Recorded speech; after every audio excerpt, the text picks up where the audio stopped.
scientists, what they did is they wanted to learn about how much willpower humans have. And generally they first do their first test on mouse, rats, lab rats, whatever it might be. And it is about endurance, motivation, being able to keep up with a task, and how long you can do something that is very, very difficult before giving up. What they did is they got a couple of canisters, let's say like really big glass vases, filled it with water halfway up. And what they did is they let's say they took 4 or 5 of them, they dropped a mouse or rat in each one of them. And obviously the mouse or rat is trying to swim, trying to climb out, but can't because of the glass is slippery. And so as a result, the mouse just swimming around, trying to keep its head above water so that it doesn't drown. And obviously this is a pretty difficult task. After a while, they get pretty tired, but it is a pretty important task. And what they found is there's a certain set time period for most of these mice. It's the first time they put them through this test. There's a certain average time frame. And I can't remember what the time frame is, and it doesn't really matter. But what happens is at a certain stage, the mouse, the rat gives up and ends up just floating around the glass tank because they realize they can't get out. They realize the task is too difficult, and they end up giving up, and they end up, in essence, committing suicide because they're just like, well, there's no way out. I can't survive. I can't endure anymore to get out of this tough situation. So they did that with a couple of rats, and they found it as an average sort of time frame. And then the next time they tested it, obviously they didn't let the rats drown or die or anything. Then they got some fresh rats or mice, whatever it might be, and put them in the glass jar. And 5 seconds before the average time that they found that these mice or these rats give up, they pulled them out of the glass container with the water, and they let them go about their day for the rest of the day. The next day, they got those exact same mice or rats. They put them back in the glass vase with the water, and they found that these mouse who have done it the day before, who had almost got to their peak of giving up, these mice, every single one of them on average, were able to keep going for like 10, 20% longer. And then they did it again and did it again and did it again. And each time these mouse or the mice that were in the test, they would take them to almost their absolute limits before giving up. And they'd pull them out, they'd save them, they'd make them realize, there is light at the end of the tunnel, don't give up, or whatever it might be. And then when they put them in the exact same test the next time, their endurance, their motivation, their capacity to endure and make it through a difficult task increased 10, 20, 30% every single time. And it grew and it grew and it grew and it grew. And what these scientists were able to ascertain from this test was that motivation and endurance from a mental capacity perspective, motivation and endurance from going through a task that you know is difficult, but you know you need to or want to complete, going through a task, taking yourself to your limit is a great thing. It is a good thing, because your endurance, your capacity to endure is like a muscle. You need to train it, and it gets stronger and it gets stronger and it gets stronger. Those mice that only did it once, they all had an average capacity. Their muscle, their endurance, their mindset muscle was weak. But those that got put in one time, almost taken to capacity, taken out. Put in a second time, almost taken to capacity. Time and time again, they were able to endure from a mindset perspective more and more because they were growing and strengthening their mindset muscle. It's very, very important. James, we've got a comment here from James. Hey, CL Smooth. Everyone, guys, who seem to think, what the hell is CL Smooth? Obviously, my name's Chris. Last name's Lynton, CL. And James seems to like to call me CL Smooth. That's my nickname.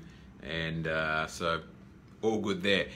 He's noted, hey CL Smooth, been thinking a lot recently about being happy with what I have versus striving for more, and maybe a large topic for this video, but interested to hear your thoughts as always, brother. This is an awesome topic. Guys, first and foremost, moving on from the motivation, the mindset aspect, and how it is a muscle and how you need to train it. I'm going to sum that up. I've taken you through the studies. They related that back to then humans thereafter. But it is very, very obvious that if you do not exercise your motivation, your endurance, your willpower, it will not get stronger. It does not get weaker. It gets stronger. So when you take yourself through episodes or events of difficult stuff, you are developing yourself personally to be able to go further and further and further again. And those who perform have a high capacity to endure. Now jumping on to James' comment here. Being happy with what I have versus striving for more. Look, at the end of the day, guys, majority of us as human beings are always wanting more, are always striving for more. And it is, once again, one of the books I'm reading at the moment about human psychology is that it is very difficult. Let's just say, for example, if you have a 3-bedroom house or 3-bedroom unit and you move to a 3-bedroom house, in the first month or so, you will be very content, very happy. But very shortly, humans are able to raise the bar or the homeostasis of where they're at. And all of a sudden, that would be your base level. And then to get that next level of happiness, you would need to go that one next step further. And, you know, unlimited happiness and you know, happiness for life at certain stages is a thing that we all need to work on. It is a difficult thing to keep, because as human beings we're, you know, evolved to strive, to want more, to have more security for us, for our family, to provide for us, for our family, our friends, our social circle, and also to contribute. Contribution is a massive part. And in terms of your comment here, James, now, me personally, there's two aspects to it. Being happy and content and being grateful at every stage of your life is what it really comes down to. Understanding that life's a journey, and knowing on the flip side of that is if you stay stagnant, if you're not growing, you're dying. There's a very common saying, if you're not growing, you're dying. And that's in personal development, that's in business, that's in everything. If you're not growing, you're dying. And in essence, what does that mean? If you're not moving forward, if you're not improving, you're moving backwards. Nothing is able to stay stagnant in life. Everything is always evolving and moving and changing. And if you try and stay stagnant in an ever-evolving, forward-moving environment, as a result, you go backwards. So it's not that you're consciously trying to go backwards, it's just everything else is moving forward while you stay stagnant. So there's two parts to it. One, being grateful of what you have, where you are in your life, is a component of happiness. And that's really important. But what they've found is that humans are happiest when they're solving problems. And this is an interesting one. For anyone that's read the book, Subtle Art of Not Giving a Fuck, you'll understand what I'm talking about. He talks about it a lot. Humans are happiest solving problems. And so the question, and he talks about it a lot in his book, the question is not how can I have no problems? It is how can I have better problems? And by having better problems, every time you come up against adversity and you solve it, you beat it, you feel phenomenal. If you have no problems and you're never trying to grow, it is actually the opposite of trying to be happy. You actually make yourself unhappy. So evolution, personal growth, and contribution are really what comes down to human happiness. And there's contribution to yourself, to your family, to your social circle community. And then there's contribution to the world as well. And what they talk about is kind of different levels of contributing. First and foremost, most people want to be able to contribute and help themselves and their family. And once they're able to do that, then they're generally looking to go one circle out from that. And that's their social circle, their community, the wider world, the globe, and have a real impact and all of that sort of stuff. But it generally comes in those steps, those phases. Yes, there are some people that, you know, might be saying, oh, Chris, but I don't care about helping myself. I just want to help the world. Well, there's psychology around that as well. There is reasoning why some people, and I'm not going to say this to all people, there's reasoning why some people contribute to charities. It is not because they want to help the charities. is because how contributing and helping others makes them feel.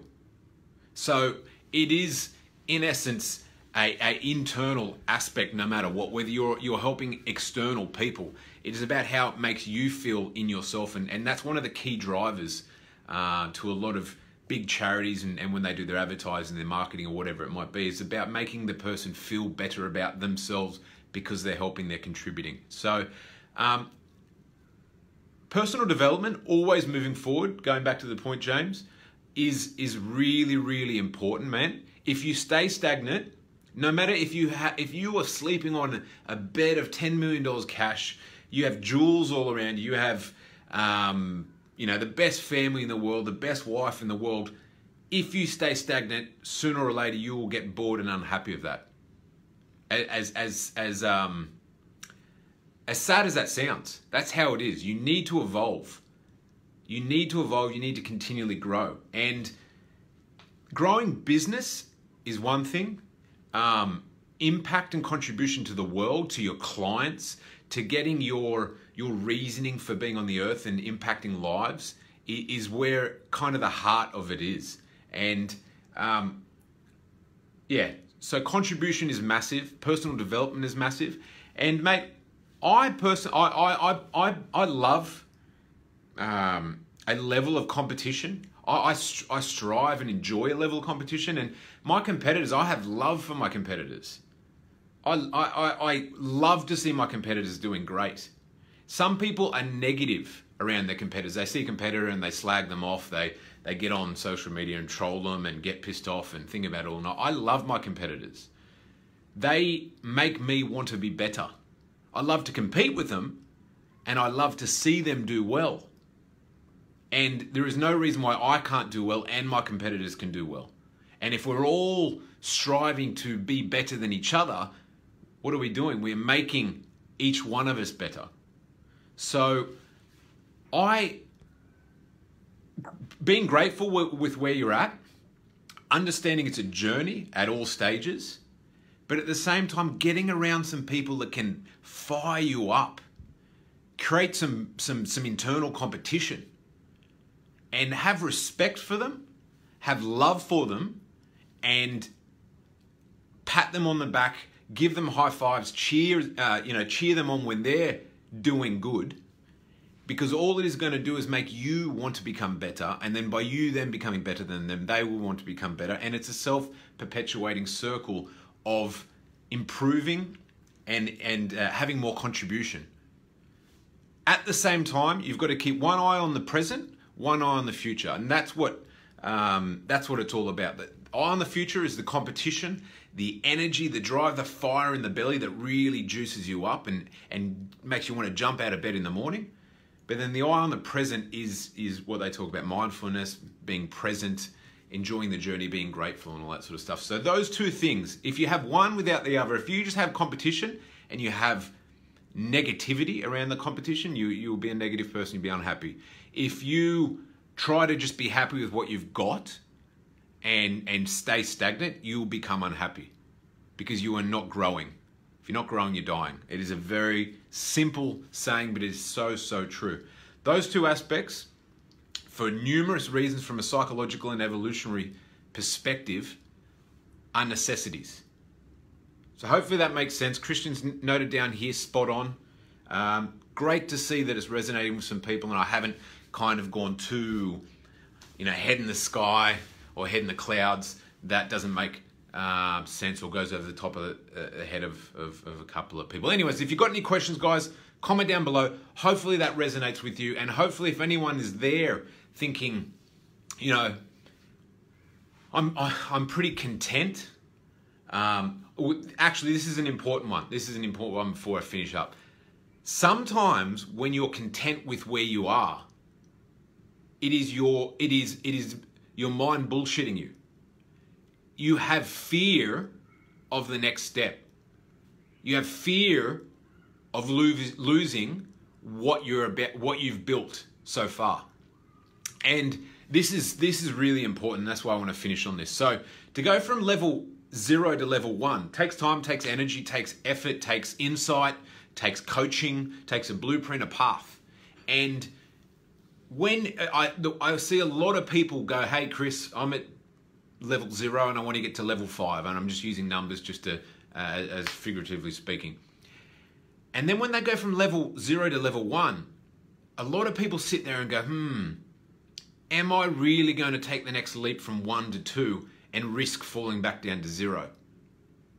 And sometimes it's your mind bullshitting you, saying, you know what, I'm content, I'm happy, I'm going to stay at 1.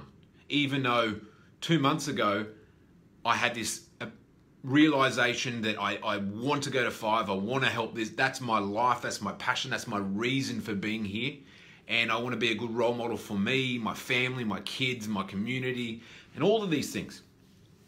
But at each stage, there's the fear of that next level, whether that's fear of failure or fear of success.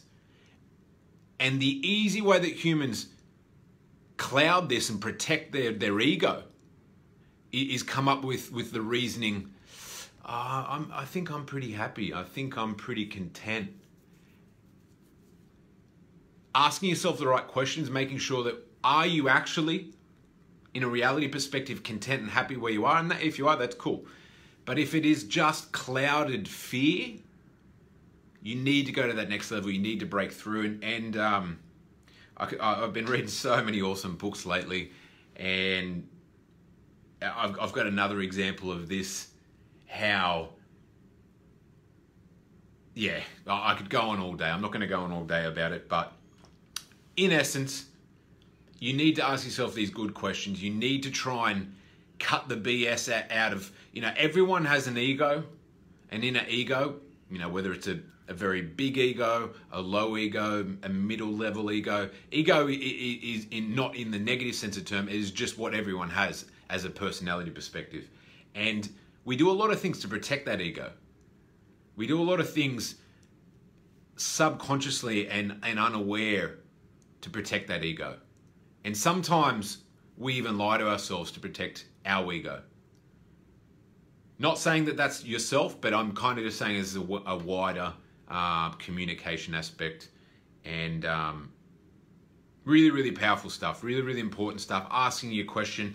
And if anyone saw the video I posted earlier this week, if you haven't, check it out. It's about programming. It's about programming. When you're born to age 7, you pretty much are built with all your programs, your computer brain programs that run your life 95% of your life for the rest of your life. Important video, but it can be taken in 2 ways. 1, thinking about yourself, going, okay, well, I want to rewire my brain to set myself up for success, not trip myself over and self-sabotage, or not be fear of success, fear of failure, whatever it might have been ingrained into you when you're younger, and that's self-development. But think about your kids. Think about your if you don't have kids, nieces and nephews. Think about the people that are around you that are within that 0 to 7 year period. What programming are you putting into them? What programming are you putting into them? Are you going to want to put into the programming of your children, your community, the young ones, that anything's possible? They can achieve whatever they want with hard work, with focus, and helping lots of people? Or do you want to instill the programs into them that success is too difficult, you shouldn't try, so on and so forth? So guys, and this is not relating to yourself, James, or anyone, I'm kind of spun off here. But guys, if you haven't checked out that video, check out that video I posted in the group earlier this week. It is so, so powerful.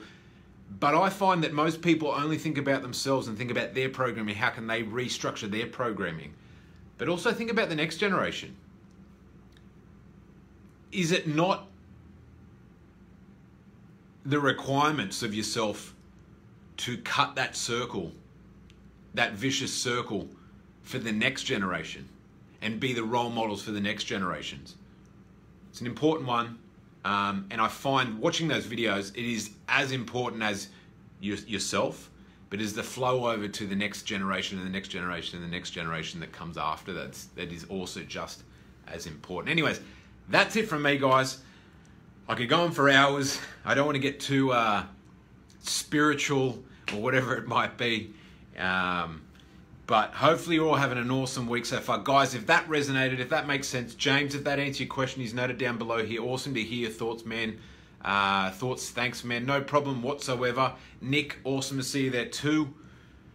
Have a great day, guys. If you're watching this after the live and it resonates, comment down below. Let me know your thoughts. That's it from me. Bye for now.